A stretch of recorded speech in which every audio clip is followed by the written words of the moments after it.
damai sejahtera yang melampaui akal, itulah yang menguasai hati dan pikiranmu di dalam Kristus Yesus Tuhan kita. Amin.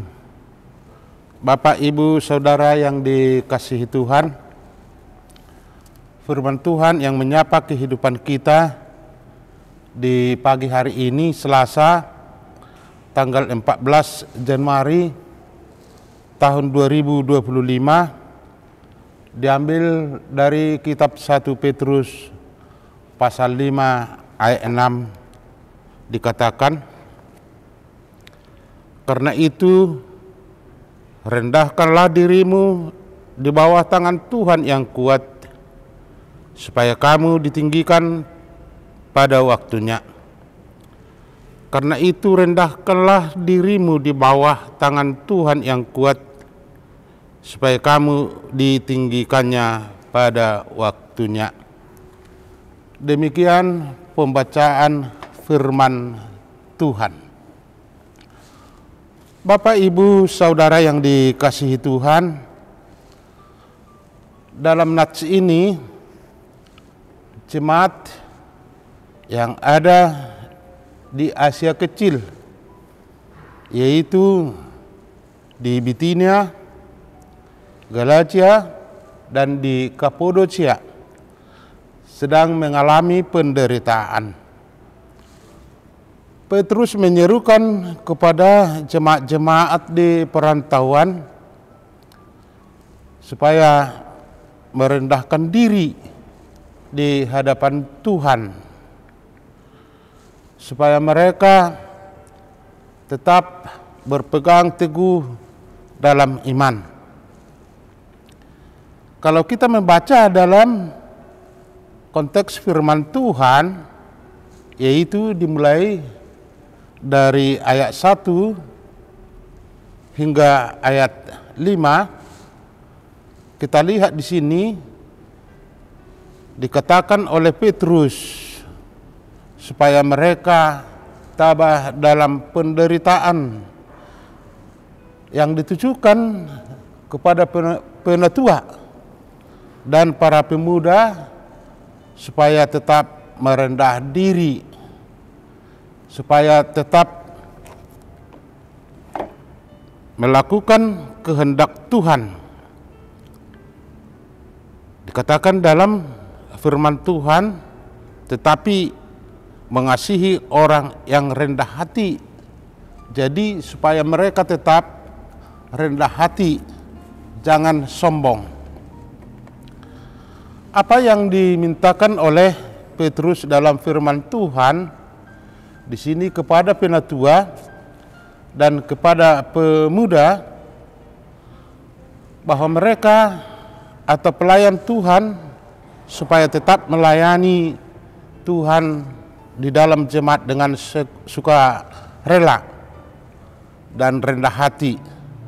Dan demikian juga kepada anak muda diserukan supaya tetap mempermuliakan Tuhan dengan perilaku rendah hati. Apa yang dimintakan oleh Petrus dalam nats ini? Kita melihat bahwa sombong adalah yang tidak disukai manusia. Sikap sombong tidak disukai oleh Allah. Tetapi perilaku yang disukai Tuhan adalah rendah diri. Di sini adalah pentingnya merendah diri di hadapan Tuhan dan berperilaku rendah diri di hadapan sesama, karena ada yang mau dinantikan supaya berbuat selama sebelum kedatangan Gembala yang agung datang kedua kali. Itulah yang kita lihat dalam 1 Petrus 5 ayat 2, dikatakan, "Gembalakanlah kawanan domba Allah yang padamu, jangan dengan paksa tetapi dengan sukarela, sesuai dengan kehendak Allah, dan jangan kamu mencari keuntungan." Dan dikatakan di ayat 2 sebelumnya di situ dikatakan bahwa akan datang gembala yang agung. Bapak, Ibu, Saudara yang dikasihi Tuhan, perilaku rendah hati adalah karena ada pengharapan kedatangan Tuhan Yesus atau kedatangan gembala yang agung ke dunia ini. Salah satu yang dikehendaki Tuhan dalam keberagaman kita, dalam keimanan kita, supaya kita rendah hati, supaya kita jangan sombong, karena orang yang rendah hati adalah yang disukai Tuhan. Orang yang sombong adalah yang tidak disukai Tuhan. Tuhan tahu kapan meninggikan orang yang rendah hati. Orang yang rendah hati tentu mengalami tantangan hidup karena penundukan diri.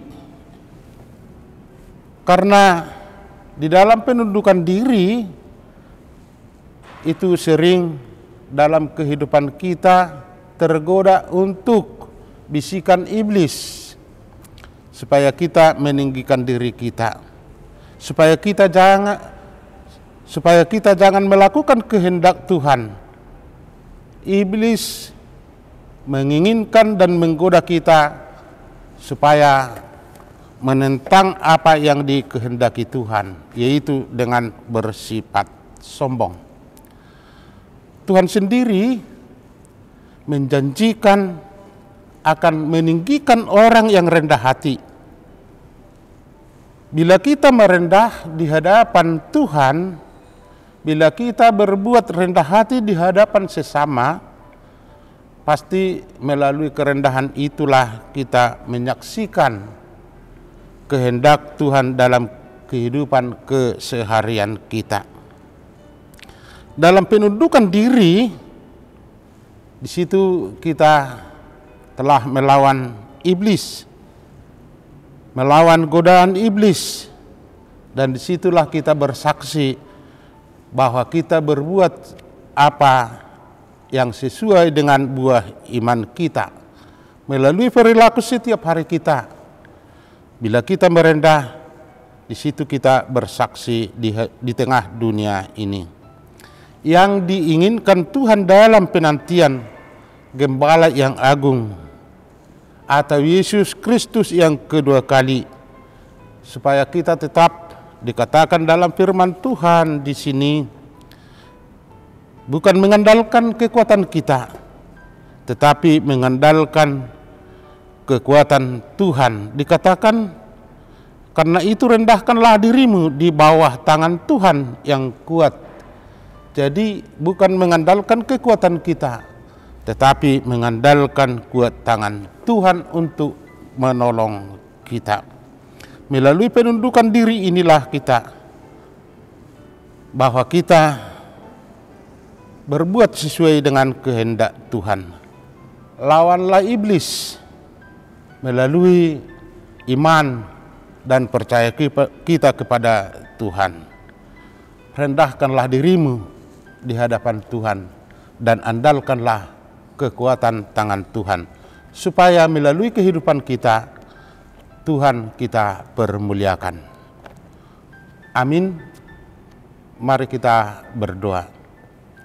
Ya Allah Bapa kami yang di surga, puji dan syukur kami ucapkan kehadirat-Mu di pagi hari yang indah ini. Tuhan, pada pagi hari ini Tuhan mengingatkan kami supaya kami tetap mengandalkan kuat kuasa tangan Tuhan, supaya kami tetap melalui kuat kuasa tangan Tuhan dapat kami merendah diri di hadapan-Mu, dan demikian juga di hadapan sesama kami. Dengan perilaku kami dapat menampakkan buah iman kami. Kami menjadi saksi bahwa melalui iman kami nampakkan yang Tuhan inginkan dari kehidupan kami. Tuhan, sepanjang hari ini, sertailah kehidupan kami, tuntun kami selalu mengingat apa yang difirmankan Tuhan di pagi hari ini. Dalam segala perbuatan kami terhadap sesama kami untuk menampakkan buah iman kami. Demikian juga Tuhan, kami berdoa kepada sanak saudara kami, kepada semua orang yang percaya, yang mungkin mereka dalam kesusahan, dalam penderitaan. Tuhan memperdengarkan firman-Mu, supaya melalui kuasa Roh Kudus-Mu, mereka dapat bertahan dan mengandalkan tangan Tuhan, sehingga kehidupan mereka berkemenangan melawan kuasa si jahat. Bila mereka dalam keadaan kesakitan, bila mereka dalam keadaan susah, sertai kehidupan mereka, supaya mereka tetap teguh dalam iman. Segala dosa yang kami perbuat, hapuskanlah itu. Kami hanya berdoa di dalam Kristus Yesus Juru Selamat kami. Amin.